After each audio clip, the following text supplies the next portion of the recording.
Omukago gwa Bulaaya ogwa European Union gulagidde ab'omukago ogwa IPOD ogutaba ebibiina ebiina ababaka mu Parliament okukwatagana n'abo abeesimbyewo ku bwa Pulezidenti abatali ba mukago guno okulaba nga batangira omujjuzo ogw'abawagizi baabwe mu nteekateeka ey'okunoonya akalulu mu kwewala okusaasaanya ekirwadde ekya COVID-19. Bino bituukiddwako mu nsisinkano ng'eno yabaddewo kawungeezi ka lunaku lwaggulo wakati w'omukago ogwa European Union n'abakulembeze ba IPOD era ensisinkano eno yagendereddwamu okutunuulira engeri poliisi n'ebitongole by'ebyokwerinda ebirala gye bikuttemu entegeka z'abeesimbyewo ku bifo eby'enjawulo. Bino we bijjidde ng'omukago ogwa European Union gwakamala okuyimiriza enteekateeka ey'okulondoola okulonda kw'omulundi guno oluvannyuma lw'okufuna obutakkaanya n'akakiiko ak'ebyokulonda. Saabawandiisi w'ekibiina ekya Justice Forum Muhammad Kateregga nga y'omu ku beetabye mu nsisinkano eno ne European Union ategeezezza nti bakkiriziganyizza nti IPOD egenda kutuula n'abakulembeze aba National Unity Platform, aba Alliance for National Transformation wamu n'abo abeesimbyewo ku lwabwe nga Lieutenant General Henry Tumukunde okulaba nga bakkaanya ku ebyo ebyatuukiddwako n'omukago ogwa European Union. When IPOD we are going to reach out to NUP and other groupings ezitali mu IPOD to a joint statement kunaku lwabiri mu mukaaga okulaba nti tukubiriza bannayuganda okulaba nga bewala ebya violence mu kalulu kano. Ekyokubiri okukubiriza bannayuganda okuteeka mu nkola ennambika ya minisitule y'ebulamu okulwanyisa obulwadde buno obwa COVID-19. Balinamu okutya mu ngeri bannayuganda gye bakuttemu ebyokulonda waliwo bwonna obulaga nti nno wayinza okubeera violence. Ekyokubiri be bantu okubeera nga tebafuddeeyo ku bulamu bwabwe ate n'abakulembeze ne batafaayo kulaga abantu nti COVID-19 waali agenda kutta abantu abamaleyo. Okunoonya akalulu ak'abeesimbyewo ku bifo eby'enjawulo olwaleero kuyingidde olunaku olwokutaano wakati mu kusaba okuva mu kakiiko ak'ebyokulonda eri poliisi n'ebitongole by'ebyokwerinda ebirala okuteekesa mu nkola ebiragiro ebyakkanyizibwako wakati w'akakiiko n'abeesimbyewo naddala ku nsonga z'okutangira okusaasaana kwa COVID-19. Patrick Amuriati Oboyi ayayanira obukulembeze bwa Uganda olwaleero ayolekedde disitulikiti y'e Kabera Maido era eno gy'agenda okuva yeeyongereyo mu bitundu by'e Langafeffetta obuwagizi. Amuriati Oboyi yeekazaako eri munnakyalo ba The Village bukyanga ayingira mu bitundu eby'etteso okunoonya akalulu olunaku lw'eggulo lwe yasoose okwogerako eri abawagizi be nga tebakubiddwa mu mukka gubalagala n'amasasi nga bwe kibadde mu nnaku esatu eziyise. Oboyi era agenda asekerera abalowooza nti kano Dr. Kiza Besigye tali naye era agamba nti bali bonna era ng'ono alina kyayiiya ekisinga ku kalulu kyagamba kyagenda okujjula essaawa yonna mu kye yayita Plan B. Ye munnakibiina ekya Alliance for National Transformation General Girigoli Mugisha Muntu Oyera olwaleero ayolekedde Lubirizi Shema ne Bushenyi era ono alabudde ku kakuyega agenda mu maaso ng'abeesimbyewo bakuŋŋaanya ebikumi n'ebikumi bya bannayuganda okubisabamu akalulu agambye nti Uganda eri mu katyabaga kennyini. General Mugisha Muntu Oyera agamba nti tewali munnabyabufuzi alina kunenyezebwa singa abantu bagwirwamu ekirwadde ne kibatta tikubanga byonna ebikolebwa babikoppa ku banene mu gavumenti ya kuno ate abavunaanyizibwa ku kulwanyisa ekirwadde kino abalowoozesa bannansi nti ekirwadde tekiriiwo. Ono agambye nti abantu singa bafiira mu mbeera eno ng'ekirwadde kya COVID-19 kye kibasse gavumenti yerina okunenyezebwa kubanga abanene baayo be baasooka okulaga bannansi nti ekirwadde si kikambwe kubanga boogerako kyogere naye ng'ebyo ebikolebwa bikontana n'ekyo ekirina okukolebwa. Kino ebizibu ebyava mu gavumenti ya politicizing ekintu kino. Ministry of Health neteekako SOPs ate abantu ba gavumenti bo tebazigoberera. Ekyo nekireetera abantu mu ggwanga okulowooza nti COVID taliiwo bya bulimba. Kireese ebizibu bingi. Bw'eba nga weeri abantu bajja kufa kubanga tugira abantu bafa ebweru. Mpozi muno mu regioni bibadde nga tebinaba bubi nnyo ate nakyo ekyo nekireetera okulowooza nti oluusi teriiwo. Naye abamu muffe tutera kutambulira ku kintu ekigamba nti okwegendereza si buti.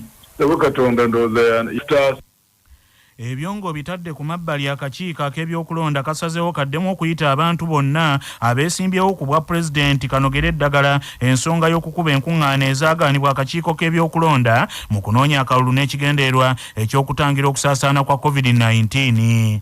Nnyini entebe w'akakiiko ak'ebyokulonda omulamuzi Simon Mugenyi Byabakama bwe yali alangirira entegeka ey'okunoonyezaamu akalulu n'okulonda yaweera enkuŋŋaana ezisussa abantu 7 newandibadde nga mu nnaku ntono eziyise minisitule y'ebyobulamu yakola ennongoosereza ku muwendo guno nekkiriza enkuŋŋaana eziweza abantu 200,000. Ebivulu mu makubo tebikkirizibwa, rallies z'omujjuzo z'abantu bangi tezikkirizibwa.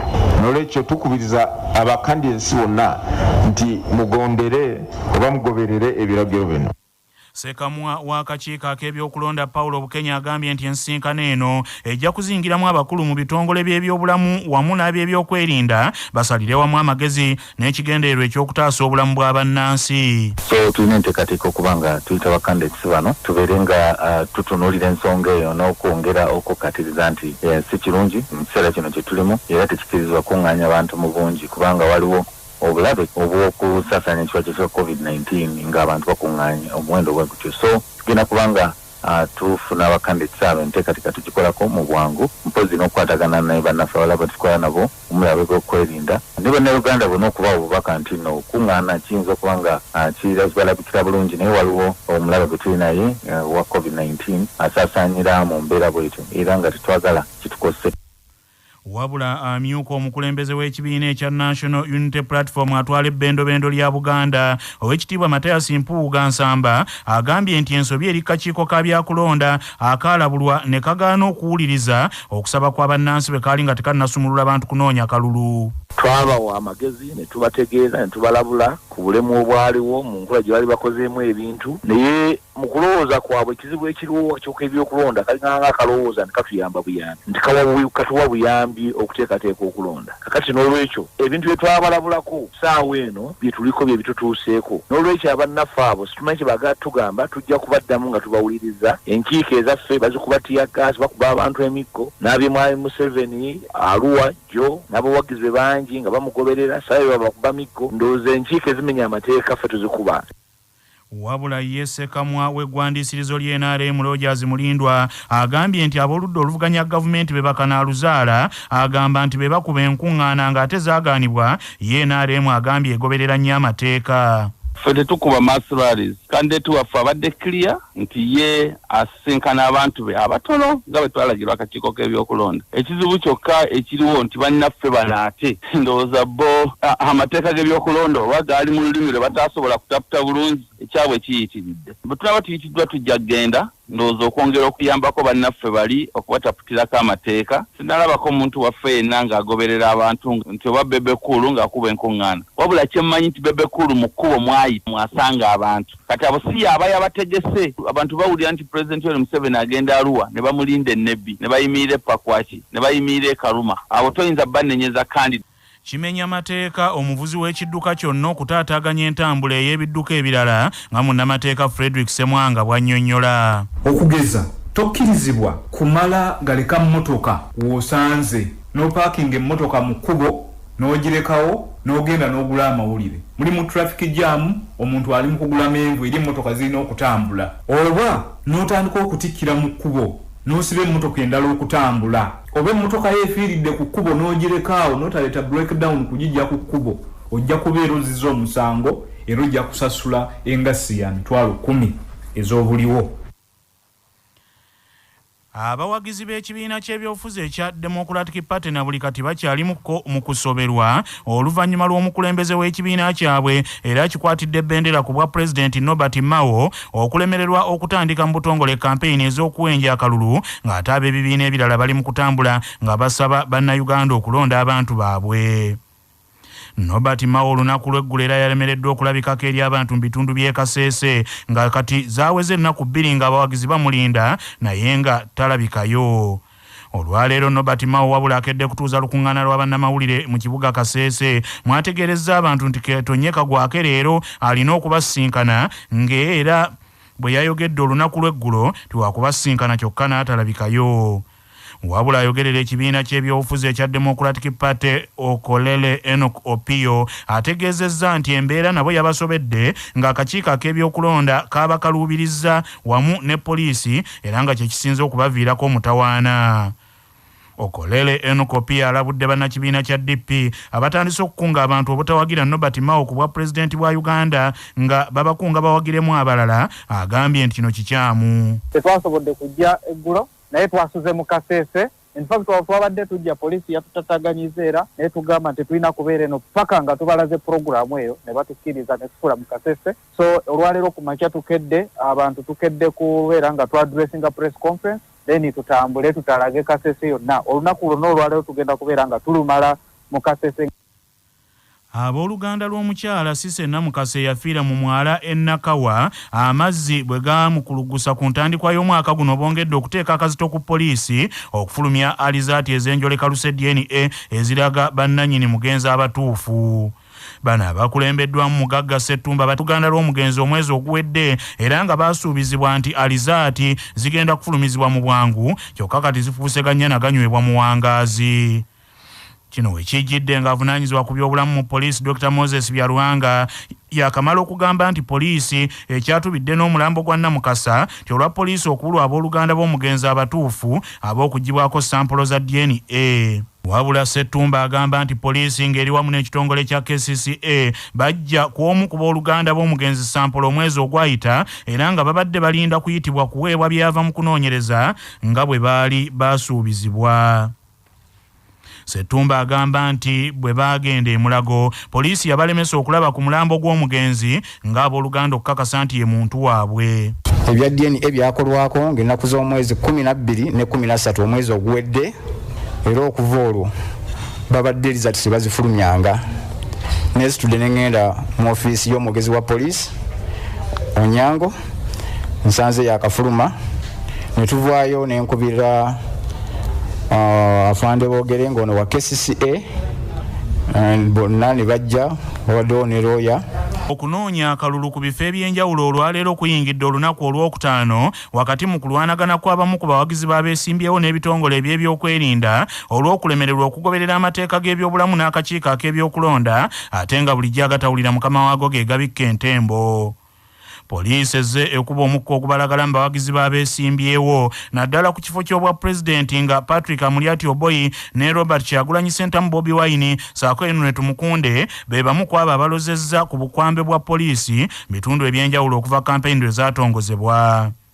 Wabula abamu ku banene mu NRM nga minisita avunaanyizibwa ku kikula ky'abantu Kaajiji Frank tumwebaze n'amyuka nnyini ntebe wa NRM atwala Buganda Godfrey Kiwanda Ssuubi bagamba nti abavuganya gavumenti basasula poliisi okubakuba ttiya ggaasi okusobola okufuna obuwagizi mu bantu n'okusikiriza amawulire okubawandiikako. Wagambye nti manifesto z'abamu ku beesimbyewo tezirina makulu. Naye abamu bagamba nti n'eyammwe eya NRM tewali kipya kyemutaddemu. Bwe ntulira manifesto z'abano baddidde ne batula just okuwandiikayo just ekintu ekiri awo.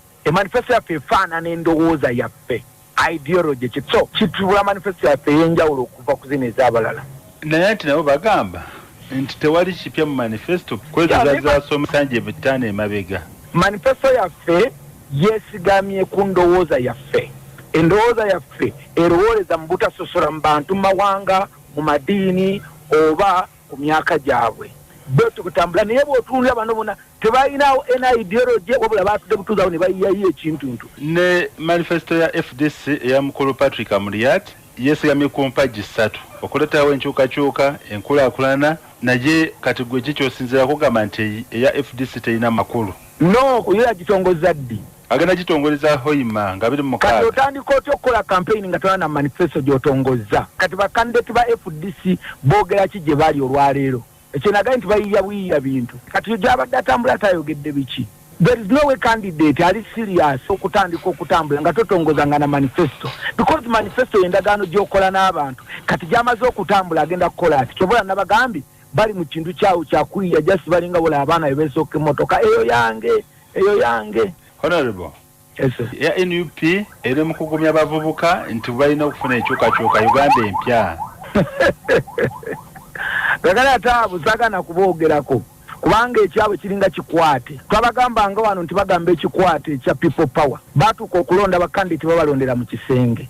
Kati people gye bali boogerako yeeruwa.